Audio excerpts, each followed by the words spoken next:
본 영상은 전국 택시 연합 모임 네이버 카페에 올라온 소중한 사연을 기반으로 제작하였습니다.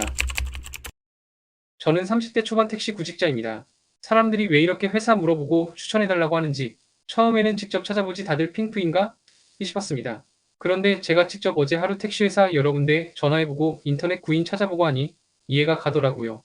첫 번째 이유는 예전 핸드폰 개통 수준으로 회사마다 세세하고 디테일하게 다른 급여 시스템입니다.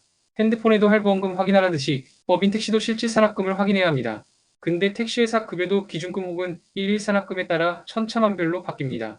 또 추가금 비율에 따라서 월급 또한 다르더라고요. 이처럼 회사를 고르기 위해 확인해야 될 부분이 참 많았습니다. 그리고 두 번째 이유는 확인해야 될 부분이 많은 것에 비해 너무나도 폐쇄적인 택시회사들의 급여 시스템입니다. 사실 이 부분이 제일 스트레스였습니다. 요즘 웬만한 알바 혹은 중소기업들도 구인시 성과급을 제외한 기본 급여에 대해 연락하지 않아도 확인할 수 있도록 해놨습니다.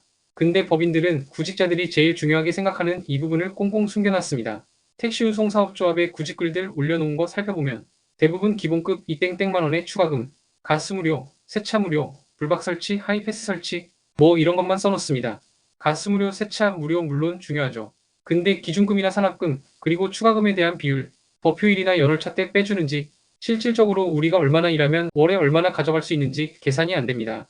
그래서 전화를 해보면 바로 알려주는 곳도 있고, 면접 보러 오면 자세히 알려준다고 일단 오라는 곳이 있습니다. 아니 택시회사가 집 앞 마트도 아니고 회사 몇 군데 돌면 하루 이틀은 그냥 날립니다.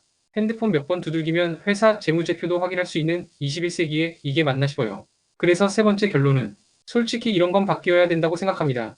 법인 택시 채용 정보를 투명하게 공개해서 쉽게 확인할 수 있어야 합니다. 그래야 법인끼리 경쟁도 할 테고 구인구직도 쉬울 테죠.